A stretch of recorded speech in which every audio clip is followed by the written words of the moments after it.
कौन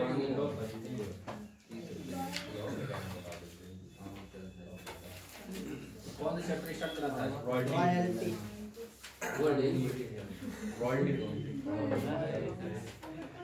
चलो निकाले सभी लोग। अधिकार शुल्क खाते, रॉयल्टी अकाउंट, अधिकार शुल्क खाते।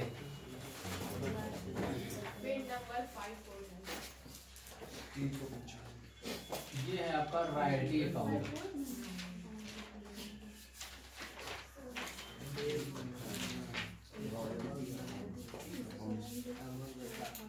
रॉयल्टी अकाउंट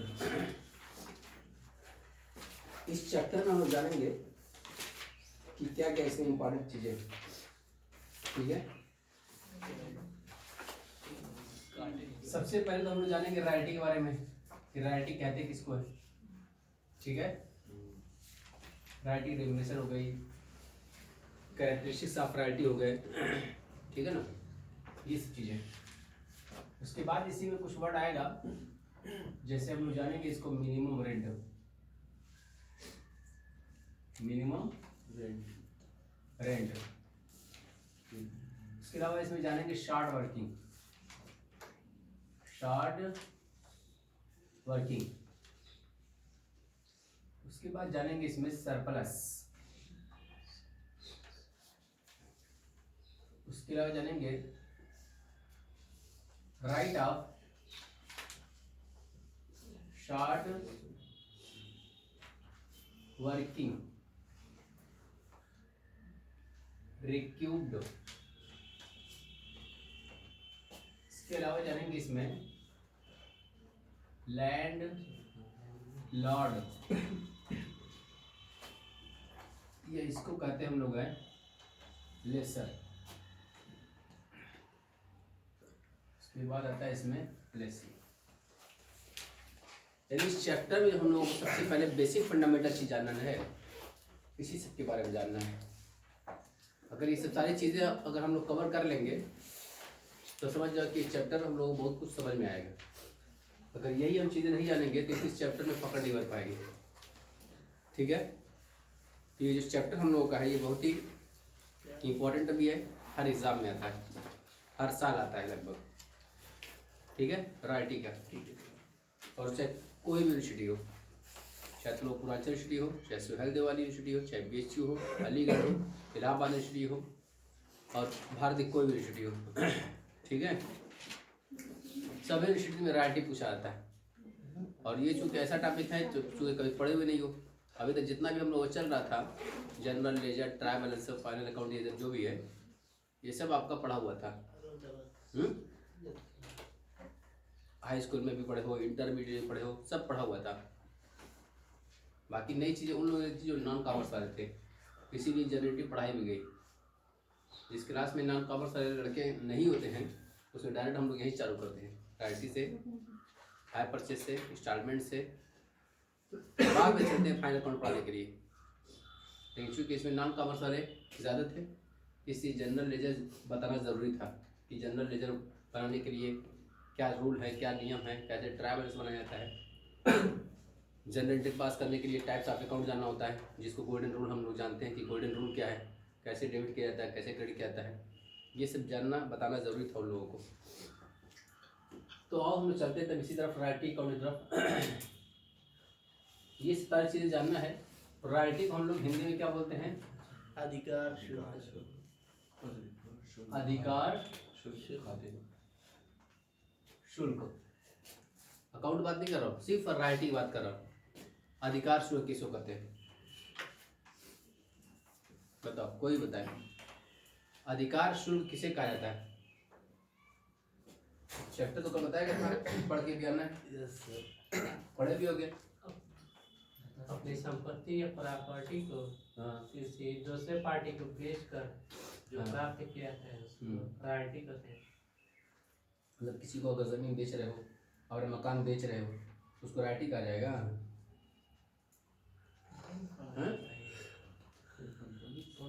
संपत्तियों के विषय,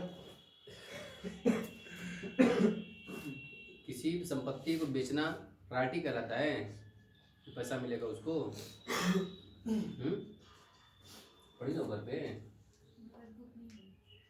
फिर कैसे पढ़ी तो? मोबाइल है ना, मल्टीमीडिया मोबाइल होगा, किताब नहीं होगी। 10,000 का मोबाइल रहेगा,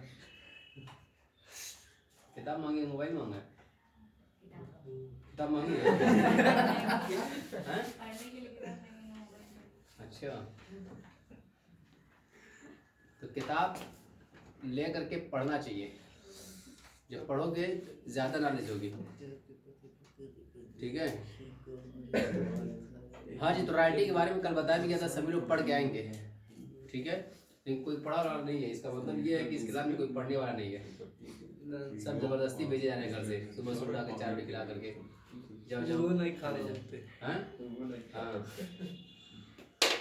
राइटिंग देखो, अधिकार शुल्क किसको कहते हैं? अधिकार शुल्क, क्या नाम है उसका? अधिकार शुल्क। शुल्क मतलब फीस, चार्ज। अधिकार शुल्क मतलब ऐसा शुल्क, ऐसा किराया जो आप किसी वस्तु को देते हैं किसी व्यक्ति को इस्तेमाल करने के लिए, प्रयोग करने के लिए। अगर आपके पास कोई वस्तु है, कोई संपत्ति है, उसको बेच नहीं रहे हो, विक्रय नहीं कर रहे हो, बल्कि आप उसको देते हो किस लिए? उसको इस्तेमाल करें, उसको यूज़ करें। उसके बदले में जो आपको, जाहिर सी बात है कि आपको उसका इस्तेमाल करने का हक है, पूरा अधिकार किसका है? आपका है। लेकिन आप अपने अधिकार को क्या दे रहे हो? त्याग कर रहे हो। जब मैं इसको यूज़ नहीं करूँगा, मैं इसको इस्तेमाल नहीं करूँगा, उसके बदले में हमको एक शुल्क देना। तो अपने अधिकार को परित्याग करने के बदले में, अपने अधिकार को छोड़ने के बदले में जो हमको प्रतिफल मिलेगा, जो उसके बदले में हमको फल मिलने वाला है, उसको क्या कहेंगे? अधिकार शुल्क कहेंगे। यानी अपने अधिकार को छोड़ने के बदले में जो हमको शुल्क मिलता है वो क्या कहलाता है? अधिकार शुल्क कहलाता है। ठीक है। यानी अभी हमने बताया कि अगर आपके पास कोई मकान है, कोई मशीनरी है, आप उसको इस्तेमाल करने का हक रखते हो, लेकिन आपने खुद नहीं इस्तेमाल किया, दूसरे को दे दिए, जाओ उसको इस्तेमाल करो, और उसके बदले में आप क्या लेते हैं? तो उसको क्या कहेंगे? अधिकार शुल्क कहेंगे। क्लियर है? इसका मतलब जो है ये अधिकार शुल्क एक तरह का समझौता है। क्या है? समझौता है, एग्रीमेंट है। दो या दो से अधिक व्यक्तियों के बीच में क्या है? एग्रीमेंट है, जिसमें एक व्यक्ति की कोई वस्तु होती है, कोई संपत्ति होती है, और वो संपत्ति दूसरे को क्या करता है? इस्तेमाल करने के लिए, प्रयोग करने के लिए देता है, और उसके बदले में क्या करता है? एक निश्चित शुल्क लेता है। उस शुल्क को हम लोग क्या कहेंगे? अधिकार शुल्क कहेंगे। क्लियर है? अब इसमें एक वर्ड आता है, इसमें इसको हम लोग बोलते हैं लैंड लॉर्ड। लैंड लॉर्ड, उसी को हम लोग बोलते हैं लेसर या लेजर। ठीक है ना? तो ये क्या होते हैं? लैंड लॉर्ड किसको कहते हैं? यानी जो भूस्वामी होगा, जो मालिक होगा, उसी को ना कहेंगे लैंड लॉर्ड। और लेसी का मतलब जिसने उसको लिया, किराए पर लिया, जिसको हम लोग बोलते हैं लिया, उसे क्या कहेंगे हम लोग? लेजी कहेंगे। ठीक है ना? यानी कि ये हो गया लैंड लॉर्ड, मेन मालिक जो होता है, उसी को हम लोग क्या बोलेंगे? लेजर बोलेंगे। और जिसने उसको इस्तेमाल करने के लिए लिया हुआ है, उसको क्या बोलेंगे हम लोग? लेसी बोलेंगे। ठीक है ना? इसको कह सकते हो हिंदी में, क्या लिखा है बताना मुझको।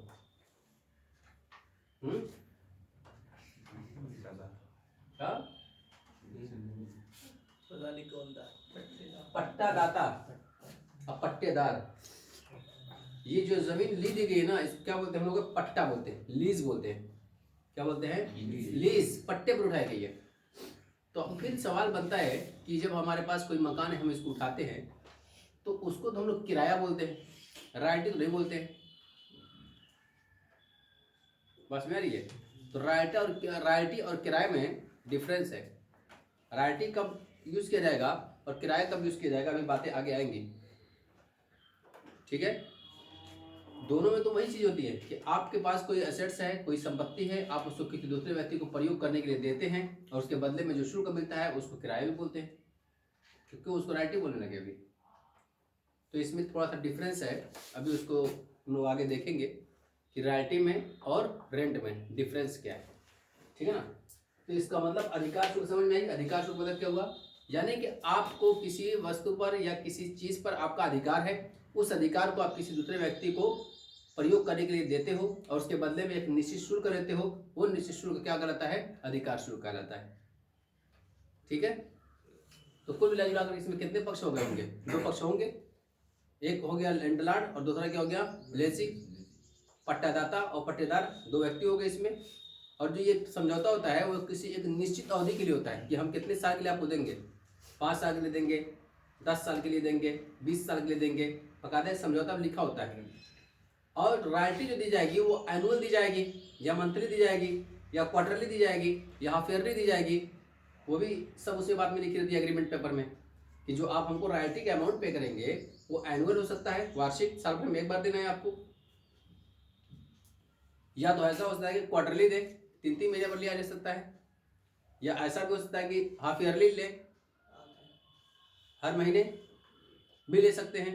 तो ये आपके ऊपर डिपेंड करता है, लेकिन ज़्यादातर क्वार्टरली, हाफ ईयरली और एनुअल, तीनों में से कोई एक चलेगा। ठीक है, तो ये हमारा क्या हो गया? समझौता हो गया। तो अब बुक के हिसाब से दिखाते हैं कि रॉयल्टी किसे कहते हैं। देखो, बताया गया कि अधिकार शुल्क या रॉयल्टी शब्द का अर्थ है राज्य को चुकाया गया भुगतान से। और एक बात बता दूं कि रॉयल का मतलब क्या होता है? रॉयल शाही, राजाओं से संबंधित है, शाही, ठीक है ना। रॉयल्टी, तो फिर उसको रॉयल्टी क्यों बोलने लगे हम लोग? रॉयल मतलब क्या होता है? कहते हैं बहुत रॉयल आदमी है, मतलब बहुत शाही आदमी है, बहुत राजा महाराजा वाला सोच वाला आदमी है, एटीट्यूड उसका राजा महाराजा वाला है। तो ये क्या होता है? रॉयल्टी बुलाते हैं इसको, उसी से बना है रॉयल। ठीक है, तो रॉयल्टी उसी से बनाया गया। तो इसका क्या मतलब होगा दोस्तों, समझो। पहले जो प्रॉपर्टी रहती थी, बड़ी बड़ी जो प्रॉपर्टियां हैं, वो सब वहाँ के राज्य के अंतर्गत आती थी, यानी सारा कंट्रोलिंग पावर किसका था? सरकार का था, राज्य का था। वहाँ का जो भी राजा रहता था, बादशाह रहता था, उसके अधिकार में आते थे। वो क्या करता था कि वो संपत्ति किसी आम पब्लिक को इस्तेमाल करने देता था और उसके बदले में शुल्क लिया जाता था। तो जो शुल्क पे किया जाता था वो किसको पे करते थे? राजा को पे करते थे, सरकारी खाते में जाता था। किसमें जाता था? सरकारी खजाने में उसको जमा कर दिया जाता था। तो वो जो आपका पैसा जमा हो रहा है सरकारी खजाने में, वो क्या कराया? रॉयल्टी, यानी राजाओं को भुगतान किया जाने वाला शुल्क, राजाओं को भुगतान किया जाने वाला। इसका मतलब कि पहले जो है तेल के कुएं वगैरह हो गए या कोयले की खान हो गई, तो ये सब चीजें जो है सरकार के कंट्रोल में थी। अब कोयला निकलवाना है तो सरकार खुद ही निकाल देती, बाकायदा पब्लिक से करी थी टेंडर देकर कि भाई कोयला खान लेना चाहे ले लें। तो कोयला निकालने के लिए अब किसको पैसा देना है? सरकार को देना है। उस टाइम राज्य सर के हाथ में था। तो तेल का कुआं हो, चाहे कोयले खान हो, चाहे पत्थर की खान हो, चाहे भूमि से मिट्टी निकालना हो, नदी से बालू निकालना हो, ये सब किसके कंट्रोल में था? सब सरकार के और राजा के हाथ में था। तो राजाओं को जो शुल्क दिया जाता था उसीलिए उससे बन क्या? रॉयल्टी। लेकिन इसका शाब्दिक अर्थ रॉयल्टी है कि राजाओं को भुगतान किया वाला। आज की डेट में इसको हम लोग रॉयल्टी ही बोलते हैं, लेकिन कोई राजा थोड़ी देता है हमको कोई प्रॉपर्टी। हम लोग अपने ही एक आम आदमी को कोई वस्तु प्रयोग करने के लिए देता है और उसके बदले में शुल्क लेता है, उसको भी हम लोग रॉयल्टी ही बोलते हैं। ठीक है ना। तो इसका मतलब रॉयल्टी जो वर्ड है रॉयल से बना हुआ है और ये राजा महाराजा से संबंधित होता है। तो पहले जो है जो भी वस्तु रहती थी इस तरह की इस्तेमाल करने वाली, चाहे कोयला निकालना हो, चाहे पत्थर निकालना हो, मिट्टी निकालना हो, बालू निकालना हो, या और भी बहुत सारी चीज़ें यहाँ पर है नेचुरल, कुदरती तौर पर, उसको राजाओं महाराजाओं के हाथ में रहती थी। वो पब्लिक को इस्तेमाल करने देता था, प्रयोग करने के लिए देता था, उसको देता था कि जाइए आप निकालिए और निकाल करके बेचिए। दूसरे आदमी को अधिकार देता था, उसके बदले में एक निश्चित शुल्क लेता था। वही शुल्क क्या कराता था? रॉयल्टी कराता था, चूंकि राजाओं को पे किया जाता था। लेकिन आज की डेट में राजाओं महाराजाओं को नहीं पे किया जाता है, सरकार को नहीं पे किया जाता है, बल्कि एक पब्लिक दूसरे पब्लिक को देती है और एक दूसरे से लेन देन करते हैं। तब भी यहाँ पर हम लोग वर्ड क्या करेंगे? रॉयल्टी। मतलब एक परंपरा बन गई, रॉयल्टी इसको बोला जाएगा। वो चाहे राजा को दो चाहे आम पब्लिक को दो, ठीक है ना। हिंदी में तो खैर उसको लिखा है अधिकार शुल्क। अधिकार शुल्क यानी कि अपना अधिकार आपने त्याग किया, उसके बदले में आपको शुल्क मिला, उसको क्या कहेंगे? अधिकार शुल्क कहेंगे, ठीक है ना। तो ये उसकी हिस्ट्री है। तो कह रहा है कि अधिकार शुल्क या रॉयल्टी शब्द का अर्थ राज्य को चुकाया गया भुगतान से। किसको भुगतान किया गया है? राज्य को, वहां की सरकार को, ठीक है। पुराने समय में खनिज पदार्थों वाली सब भूमि पर राज्य का स्वामित्व था। कह रहे जितनी भी खनिज पदार्थ वाली चीजें हैं, जिसमें से सोना निकल सकता है, कोयला निकल सकता है, पत्थर निकल सकते हैं, या इसी तरह से आपके तेल निकल सकते हैं, इस तरह की जितनी भी चीज़ें थी, जो खनिज पदार्थ वाली चीज़ें थी, वो सब किसके कंट्रोल में थी? वहाँ के राज्य के सरकार के हाथ में थी। ठीक है। भूमि पर राजस्व का स्वामित्व था, जिसका हस्तांतरण प्रतिफल के आधार पर किया जाता था। यह प्रतिफल अधिकार शुल्क कहलाता था। यानी कि हम जब इसको ट्रांसफर कर देते, किसी दूसरे व्यक्ति को देते थे, तो उसके बदले में जो शुल्क लेते थे वो क्या होता था? राइटिंग का था। और ये जो दिया जाता था, तो हमने बताया ना कि लाइफ टाइम के लिए नहीं दिया जाता था, इसमें बकायदा लिखा जाता था 3 साल के लिए, 5 साल के लिए, 10 साल के लिए, यानी उसको इस्तेमाल करना है आपको बस उतने ही साल के लिए। और आपसे एनुअल चार्ज तय कर लिया गया कि हम आपसे इतना चार्ज लेंगे, 5,000 रुपया, 10,000 रुपया, 15,000 रुपया एनुअल लेंगे। तो जो भी चार्ज तय हो गया होगा वही रॉयल्टी है।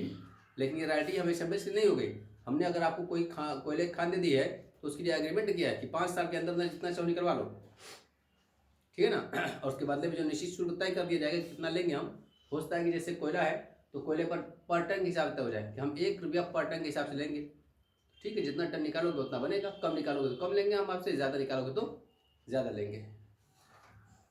तो वर्तमान में अधिकार शुल्क का संबंध खनिज पदार्थों वाली भूमि से ही नहीं है, बल्कि पेटेंट, कॉपीराइट आदि के संबंध में भी इसका प्रयोग किया जाता है। कहें कि अब सिर्फ जो है भूमि से पहले तो राजा महाराजा कर रहे थे, तभी राइटी बोलते थे।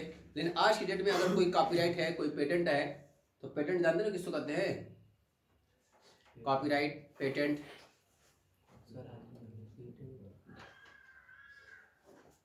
पेटेंट जानते ना हो, कॉपीराइट जानते ना हो।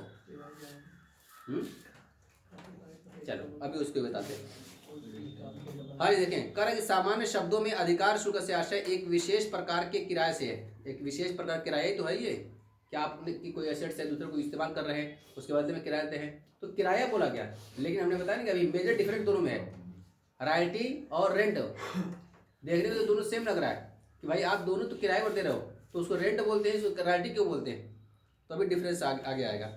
तो बता रहे यहाँ पर सामान्य शब्दों में अधिकार शुल्क से आशय एक विशेष प्रकार के किराए से है, जो सामान्यतः खदान से खनिज निकालने के लिए पुस्तक छापने व बेचने का अधिकार या किसी पेटेंट वस्तु बनाने या बेचने के अधिकार के हस्तांतरण के बदले खान के स्वामी, लेखक या पेटेंट के स्वामी को प्राप्त होती है।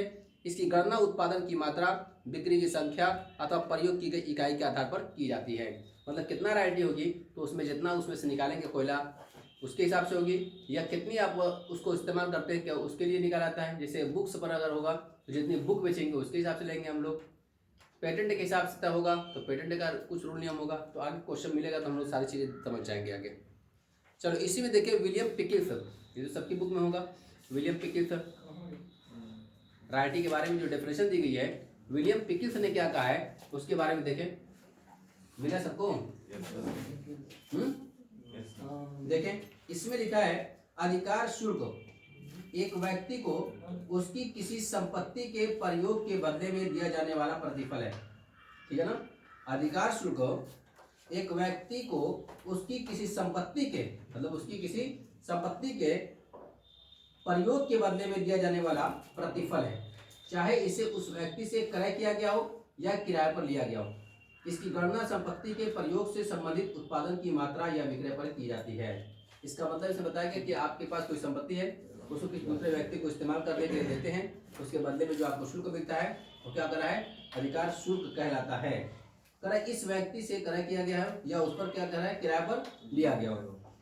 फिर आगे उसी में लाइन जुड़ रहा है, इसकी गणना संपत्ति के प्रयोग से संबंधित उत्पादन की मात्रा या विक्रय पर की जाती है। यानी कि आपको जो वस्तु इस्तेमाल करने की दी गई है उसमें से जितना भी आप उत्पादन करेंगे उसके हिसाब से लिया जाएगा। तो हमने एक खान का एग्जांपल लिया, कोयले की खान अगर आपके पास है तो कोयला जितना टन निकालोगे उसके हिसाब से रहेगी। ठीक है ना। तो उसके प्रयोग करने के अधिकार के हिसाब से आपसे रॉयल्टी चार्ज की जाती है। तो ये विलियम पिकिल्स ने कहा। इसी तरह से एलसी कॉपर इन्होंने क्या डिफाइन किया हुआ है? इन्होंने कहा कि अधिकार शुल्क का आशय किराए के रूप में एक ऐसी राशि से है जो कि निश्चित प्रकार की संपत्तियों के प्रयोग करने अथवा उत्पन्न करने के अधिकार के लिए दी जाती है, जैसे पेटेंट, कॉपीराइट या खान का अधिकार आदि। इन संपत्तियों का स्वामित्व तो सदैव स्वामी के पास ही रहता है। राशि भुगतान करने वाले व्यक्ति को केवल उस संपत्ति के प्रयोग करने का विशेषाधिकार होता है। इसमें कहा गया कि संपत्ति अगर कोई दे रहा है किसी को इस्तेमाल करने के लिए तो सिर्फ उसको प्रयोग कर सकता है, इस्तेमाल कर सकता है। उसका स्वामित्व तो जो है उसी के पास रहेगा, जो लैंडलॉर्ड है, मेन मालिक है। उसकी ओनरशिप ट्रांसफर नहीं हो रही है, उसी में क्या कर रहा है, अपनी वस्तु को दूसरे व्यक्ति को प्रयोग करने के लिए दे रहा है। उसका जो अधिकार है उस अधिकार को वो परित्याग कर रहा है कि लो तुम उसको इस्तेमाल करो, तुम उसको प्रयोग करो, उसके बदले में क्या दो, एक निश्चित शुल्क दो, उसे क्या कहेंगे, रॉयल्टी। ठीक है, तो एलसी कापर ने यही कहा कि अधिकार शुल्क का आशय किराए के रूप में एक ऐसी राशि से है जो कि निश्चित प्रकार की संपत्तियों के प्रयोग करने अथवा उत्पन्न करने के अधिकार के लिए की जाती है। ठीक है, ऐसी J.R. बाटली बॉय इन्होंने क्या कहा है, अधिकार शुल्क से आशय उस राशि से है जो एक व्यक्ति दूसरे व्यक्ति को उसके द्वारा प्रदान किए गए कुछ विशेष अधिकार के बदले देता है। यानी कि एक व्यक्ति दूसरे व्यक्ति को उसके द्वारा जो हमको अधिकार मिला हुआ है उसके बदले में जो उसको प्रतिफल देते हैं वो क्या कहलाता है, रॉयल्टी कहलाता है। ठीक है ना, तो बाटली बॉय ने क्या कहा कि अधिकार शुल्क से आशय उस राशि से है जो एक व्यक्ति दूसरे व्यक्ति को उसके द्वारा प्रदान किए गए कुछ विशेष अधिकारों के बदले देता है, जैसे एक पुस्तक प्रकाशित करने का अधिकार, पेटेंट के अंतर्गत किसी वस्तु के निर्मित कर बेचने का अधिकार, अथवा कोई खदान खोदने का अधिकार। यानी आपके पास कोई खान खदान थी, उसको दे दियो, उसको खोदो, निकालो, बेचो, पर यूनिट के हिसाब से जो हमको दे दो। या हमने कोई बुक लिखी है, किसी पब्लिशर को दे दिया कि लो छापो, बेचो, जितनी बुक बिकेगी जो बिकने के हिसाब से मुझको कुछ पैसा दे देना। तो कुल अधिकार तो मेरा है, लेकिन मैंने दूसरे को इसको दे दिया है बेचने के लिए या निकालने के लिए, उसके बदले में ही निश्चित शुल्क लिया जाता है, उसको क्या कहेंगे, रॉयल्टी कहेंगे। क्लियर सबको है? तो ये था अभी तक रॉयल्टी के बारे में। तो आगे कहा रहा है यहाँ पर कि उपरोक्त परिभाषाओं के आधार पर यह कहा जा सकता है कि एक निश्चित उद्देश्य के लिए एक निश्चित अवधि में किसी विशेषाधिकार को प्रयोग करने में निर्धारित शर्तों के आधार पर आपसी समझौते के अनुसार देय राशि अधिकार शुल्क कहलाती है। ठीक है ना, यानी कि आपसी समझौता होता है और उसके बदले में कोई संपत्ति जाती है और संपत्ति को प्रयोग करने के बदले में कुछ राशि दी जाती है, वो राशि वो शुल्क क्या कहलाता है, अधिकार शुल्क कहलाता है। ठीक है, अब आता है अधिकार शुल्क की विशेषताएं या लक्षण। अब अधिकार शुल्क की कैरेक्टरिस्टिक्स क्या है, इसकी विशेषताएं क्या है, उसके बारे में जानना है सबके पास कि नहीं है? तो मिल जा हाँ, रही है, क्या मिल जा रही है। दो राइटर अलग अलग हैं, ठीक है ना, ये करीम है और वो कौन है, शुक्ला जी हैं। दोनों अलग अलग हैं, इसलिए दोनों का अपना अपना लिखने का तरीका है। चीज़ तो वही रहेगी, घुमा फिरा के बात सबकी वही रहेगी, लेकिन जो डिफिनेशन दी गई है, चाहे विलियम पिकिंसन की हो, एलसी कॉपर की हो, J.R. बाटली बॉय की हो, जो उन्होंने कहा होगा, दुनिया का कोई भी राइटर लिखेगा अगर उनका हवाला देगा J.R. बाटली बॉय के हिसाब से, तो इनकी जो लैंग्वेज होगी वही लिखेंगे, हर किताब में वही होगी, तो इसमें थोड़ी कोई बदलाव होगा। ठीक है ना। हाँ देखो, कैरेक्टरिस्टिक्स ऑफ या element of royalty, characteristics of royalty या एलिमेंट्स ऑफ रॉयल्टी, रॉयल्टी की विशेषताएं, रॉयल्टी के लक्षण क्या है, किसको हम कहेंगे रॉयल्टी है। तो अभी हमने बताया ना कि रॉयल्टी और रेंट दोनों तो लगता है कि सेम है, कोई वस्तु किसी वस्तु को देते हैं इस्तेमाल करने के लिए, उसके बदले में वो क्या मिलता है, किराया मिलता है, तो फिर इसको रॉयल्टी क्यों बोलते हैं। तो इस रॉयल्टी के वर्ड के बारे में जानना है कि रॉयल्टी किसको कहते हैं, तो उसके बारे में कुछ विशेषताएं, कुछ पहचान बता रहा है, कुछ इसकी खासियत बता रहा है कि ये चीज अगर होगी तो समझ जाना रॉयल्टी है। ठीक है, तो इसमें दिया गया सबसे पहले कि अधिकार शुल्क एक निश्चित उद्देश्य की पूर्ति के लिए प्रतिफल स्वरूप दिया जाता है। एक निश्चित उद्देश्य के लिए, मतलब आपको कोयला निकालना, किताब छाप कर बेचना या किसी वस्तु को प्रयोग करना के बदले में आपको एक निश्चित शुल्क दिया जाता है, उसके बदले में प्रतिफल दिया जाता है। ठीक है, दूसरा यह प्रतिफल एक निश्चित अवधि के बाद भी होता है। एक निश्चित अवधि के बाद क्वार्टरली हो सकता है, हाफ ईयरली हो सकता है या एनुअल हो सकता है, तिमाही, छमाही या वार्षिक। क्लियर है, कुछ भी हो सकता है। आगे बताया गया इसकी गणना उत्पादन, प्रयोग व बिक्री की मात्रा आदि के आधार पर किया जाती है। अरे जो रॉयल्टी निकाली जाएगी वो तय नहीं होती कि हम 5 रुपये लेंगे, 10,000 लेंगे, वो कितना उत्पादन करते हैं उसके हिसाब से। तो हमने बताया कोयले की खान अगर है तो उसमें कैसे निकाला जाएगा, कोयला पर टन के हिसाब से दिया जाएगा। तो अब किसी साल में 3,000 टन निकालोगे, किसी साल में 5,000 टन निकालोगे, तो जितना निकालोगे प्रयोग करोगे उसके बदले में होगा। तो वही बता रहा है प्रयोग की गई या उसका मतलब कि इस्तेमाल की गई या बिक्री की गई या उत्पादन की गई के आधार पर निकाला जाता है। ठीक है, आगे करें यहाँ पर कि इसका भुगतान आपसी समझौते द्वारा निर्धारित शर्तों के आधार पर किया जाता है। अब रॉयल्टी का जो अमाउंट तय होगा वो आपसी समझौते से होगा। वो कहेंगे कि भाई 1.5 रुपया, कहेंगे नहीं भाई 1 रुपया ले लो, कहीं चलो ठीक है 1.25 रुपया रख लो, आपसी समझौता कुछ होगा। ठीक है ना, ये नहीं कि जो लैंडलॉर्ड कह देगा बस उसी को मानना है, आपस में बकायदे इसकी बार्गेनिंग करके जैसे चाहोगे तय कर सकते हो। अधिकार शुल्क किसी विशेषाधिकार के प्रयोग का प्रतिफल है। तो अधिकार शुल्क क्या है? आपके पास कोई विशेषाधिकार था, उस अधिकार को प्रयोग करने के लिए दूसरे को दे दियो, उसका बदले में जो प्रतिफल मिलता है उसी को क्या कहते हैं? अधिकार शुल्क कहते हैं। आगे बताया गया इसमें संपत्ति के स्वामी एवं उसके प्रयोग के मध्य एक ठहराव का होना आवश्यक है। यानी जो इसका लैंडलॉर्ड है और जो उसका लेसी है, दोनों के बीच में एक समझौता होना मस्ट है, आवश्यक है। मेरा समझौता है, कैसे चलोगे? बकायदा एग्रीमेंट पेपर लिखा रहता होगा इसका कि कितने साल की दे रहा हूँ, रॉयल्टी का रेट कितना होगा, ठीक है ना, और क्वार्टरली होगा कि हाफ ईयरली होगा कि एनुअल होगा, ये सारी बातें उसमें लिखी जाती हैं। और भी बहुत सारी शर्तें हैं, लेकिन अभी नहीं बताऊंगा, अभी कुछ समझ में नहीं आएगी। अभी जैसे जैसे आगे बढ़ता जाऊंगा वैसे वैसे वो सारी चीज़ें क्लियर होती चलेंगी, ठीक है ना। समझौते में क्या क्या रहता है, जब यहाँ पर आऊंगा तो कुछ बात और खुलेगी। रॉयल्टी ऑफ शार्ट वर्किंग रिक्यूब्ड, ठीक है ना, यहाँ बहुत रहस्य है, यहाँ पे राज छुपा हुआ है, यहाँ पे उसको निकालना जरूरी है। हाँ, तो लिखा गया कि इसमें संपत्ति के स्वामी एवं उसके प्रयोगकर्ता के मध्य एक ठहराव का होना आवश्यक है, जिसमें संपत्ति के प्रयोग की अवधि, अधिकार शुल्क की दर बता रहा क्या उसमें रहेगा, जिसमें संपत्ति प्रयोग की अवधि यानी 3 साल के लिए, 5 साल के लिए, 10 साल के लिए, 15 साल के लिए, 20 साल के लिए, कितने साल के लिए दे रहे हैं वो अवधि लिखी रहेगी, पीरियड लिखा रहेगा। अधिकार शुल्क की दर यानी रॉयल्टी का अमाउंट कितना दिया जाएगा, कि पर यूनिट के हिसाब से रहेगा कि पर केजी के हिसाब से रहेगा कि पर टन के हिसाब से रहेगा, कैसे रहेगा। भुगतान का समय क्वार्टरली रहेगा, हाफ ईयरली रहेगा या एनुअली रहेगा। न्यूनतम किराया मिनिमम रेंट यहाँ पर लिखा हूँ, मिनिमम रेंट होता क्या वो बात की बात अभी है, मिनिमम रेंट इसमें लिखा रहेगा। तथा लघु कार्य राशि ये भी लिखा हुआ है यहाँ पर। शार्ट वर्किंग जो है क्या बोलते हैं हम लोग हैं, लघु कार्य, क्या बोलते हैं, शार्ट वर्किंग। शार्ट मतलब लघु, वर्किंग मतलब कार्य, ठीक है ना। शार्ट वर्किंग लघु कार्य की अपलेखन संबंधित तथ्यों का उल्लेख रहता है, ठीक है। तो ये सारी बातें अभी आगे आएंगी। अब यहाँ पर बता ही दिया आखिर कि अधिकार शुल्क और किराए में अंतर क्या है, तुम लोगों में कहीं होगा, देखो वैसे चिपका दिया होगा। हाँ, अब बात यहाँ पर आती है रॉयल्टी और शार्ट वर्किंग में डिफरेंस क्या है। मार्कर कहाँ है, कौन बैग में रहता है, देखो इसको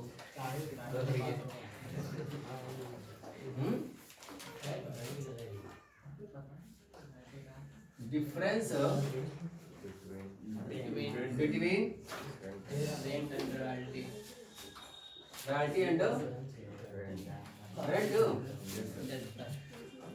यही तो जानना है हमको। रॉयल्टी और रेंट में डिफरेंस क्या है। रॉयल्टी और रेंट दोनों बिल्कुल एक जैसा का लग रहा है, लग रहा है नहीं लग रहा है कि भाई आपके पास कोई वस्तु थी, आपकी दूसरे व्यक्ति को दे दी उसको प्रयोग करने के लिए, और उसके बदले में क्या ले रहे हो, प्रतिफल ले रहे हो, उसके बदले में कुछ ना कुछ अपशुल्क ले रहे हो, कुछ ना कुछ चार्ज ले रहे हो, इसी को तो रेंट बोलते हैं। तो फिर रॉयल्टी किसको कहने लगे, ये तो जानना है कि रॉयल्टी में और रेंट में मेजर डिफरेंस क्या है, मेजर डिफरेंस क्या है। तो कुछ बताना चाहते हो बताओ। रॉयल्टी और रेंट, रेंट सबको समझ आती है कि ये तो रेंट ही है, फिर आखिर इसको रॉयल्टी वर्ड क्यों यूज कर रहे हैं। तो इस चीज को जानना जरूरी है कि रेंट कब यूज किया जाएगा और कब रॉयल्टी यूज किया जाएगा, ये जानना जरूरी है। तो बताओ रॉयल्टी और रेंट में डिफरेंस कोई बताओ, 2-4 दिया हुआ है, एक ही 2 बता दो कम से कम, उसको समझ तो आ जाए कि हाँ कुछ समझ में आए कि रॉयल्टी ये है रेंट ये है। रेंट मकान से संबंधित है, रॉयल्टी अन्य किसी वस्तु की, जैसे वस्तु। चलो मान लो मेरे पास कोई मशीनरी है, एम्ब्रॉयडरी मशीन समझ लो है, रखी हुई है फालतू को इसी हाल में रखी हुई है, मैं उसको जो है तुमको दे दिया चलाने के लिए, ले जाओ तुम चलाओ, मुझको हर महीने में 10,000 दे देना, ये रॉयल्टी है। तो क्या करे, मकान संबंधित है और अन्य के बदले में रॉयल्टी रहेगी। खाली मकान से संबंधित रहेगा तो रेंट, और अन्य के संबंध में रॉयल्टी, तो कहो कि मशीन का रेंट रॉयल्टी है। नेचुरल जो चीजें हैं, ऑयल वेल है, कोयले खदान है, ये सभी करना रहेगा तो रॉयल्टी, और जो मैन मेड है उस पे ये रहेगा। एक बात समझ में आई कि जो गॉड गिफ्टेड है, जो नेचुरल चीजें हैं, जो प्राकृतिक चीजें हैं, अगर वो आपने तो उसको क्रिएट किया नहीं है, आपने उसको तो बनाया नहीं है। जैसे तेल, ये जमीन है, ये जानता हूँ यहाँ तेल निकलेगा, मैं नहीं निकालूंगा, दूसरी कंपनी आगे निकालेगी, उससे हम क्या लेंगे, रेंट लेंगे, रॉयल्टी लेंगे, क्योंकि यहाँ पर जो तेल है वो मेरा खुद का बनाया वो नहीं है, सेल्फ जनरेटेड नहीं है, ये गॉड गिफ्टेड है। उसको मैंने क्या किया, दूसरे को किराया पर दे के ले जाओ, निकालो तेल और बेचो। जितना तेल निकालोगे पर तेल के हिसाब से, पर लीटर के हिसाब से या पर बैरल के हिसाब से जो भी तय हो जाएगा उसके हिसाब से हमको देते रहना। तो यहाँ पर क्या हो गया आपका, तो इसका मतलब समझ आना, जो गॉड गिफ्टेड चीजें होंगी, गॉड गिफ्टेड। तो कोयले की खान आपको मिल गई तो क्या आप कोयला पैदा किया हो क्या वहां पे, ये गॉड गिफ्टेड है कि आप इत्तेफाक से हिस्से में आ गई, आप अपना बेचो, तेल निकाल बेचो, कोयला बेचो, सोना चांदी हीरे जवाहरात निकाल के उसमें से बेचो, यूरेनियम बेचो, बहुत सारी चीजें इसके अंदर है, जमीन के अंदर पड़ी हुई हैं, लेकिन वो आपके द्वारा जनरेट नहीं की गई है, आपने उसको नहीं बनाया है, आपने उसको क्रिएट नहीं किया हुआ है, क्रिएटर कोई और है। तो जो आपकी गॉड गिफ्टेड चीजें होंगी, ध्यान सुना, जो गॉड गिफ्टेड चीजें होंगी उसको अगर आप किराया पर लेकर के उसको कुछ चीजें आपको बदले में मिलती होगी, प्रतिफल मिलता होगा, उसको हम लोग क्या बोलेंगे, रॉयल्टी बोलेंगे। अब मकान आप खुद बनाते हैं कि गॉड गिफ्टेड है, उधर तो अरे मकान मिला है आपको, खुद बनाते हैं, मशीनरी आपने खुद खरीदी है, तो यहाँ पर क्या बोलेंगे हम लोग, रेंट यूज करेंगे। तो सबसे मेजर डिफरेंस जो आया है गॉड गिफ्टेड का और क्या आया है, सेल्फ क्रिएशन का, ठीक है ना, जो खुद से बनी बनाई मिल गई, कुदरती तौर पर मिल गई, नेचुरल मिल गई है, प्राकृतिक तौर पर मिल गई है, आपके हिस्से में आई है और आप उसको दूसरे व्यक्ति को इस्तेमाल करने के लिए देते हो, प्रयोग करने के लिए देते हो, तो वहां पर जो हम लोग उसके बदले में शुरू करेंगे वहां पर तो रॉयल्टी यूज करेंगे। लेकिन जो हमने खुद बनाया है, जैसे मकान बना दिया, मशीन बना दी या और एनी कोई चीज बना दी है, तो उसमें जो आप किसी व्यक्ति को उठाओगे उसके बदले में जो आपको शुल्क मिलेगा उसको हम लोग अधिकार शुल्क नहीं कहेंगे, उसको किराया बोलेंगे। बस में आ रही है। चलो कोई और अगर डिफरेंट बता सकता है बताए। अब एक डिफरेंस बताया गया कि गॉड गिफ्टेड है, नेचुरल है, प्राकृतिक है, तो उसके लिए रॉयल्टी बोलेंगे, बाकी उसके लिए और कोई अनस बताओ।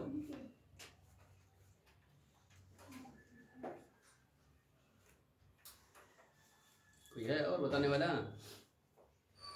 कि खाली रैयानी एक बसता है यहाँ का हीरो, आज का तो हीरो यही है। कोई हीरोइन भी तो बताए आज की। चलो देखें, तो इसमें हमारे पास करीब 5 पॉइंट दिया हुआ है, तुम लोगों में जहाँ तक 2 ही पॉइंट दिया होगा, हाँ दिया है पॉइंट। चलो तो अच्छी बात है। देखो सबसे पहले लिखा गया यहाँ पर, अधिकार शुल्क मूर्त एवं अमूर्त दोनों संपत्ति के प्रतिफल होते हैं। मूर्त और अमूर्त जानते हो, टेंजेबल और इनटेंजेबल। टेंजेबल एसेट्स और इनटेंजेबल जानते हो नहीं जानते हो?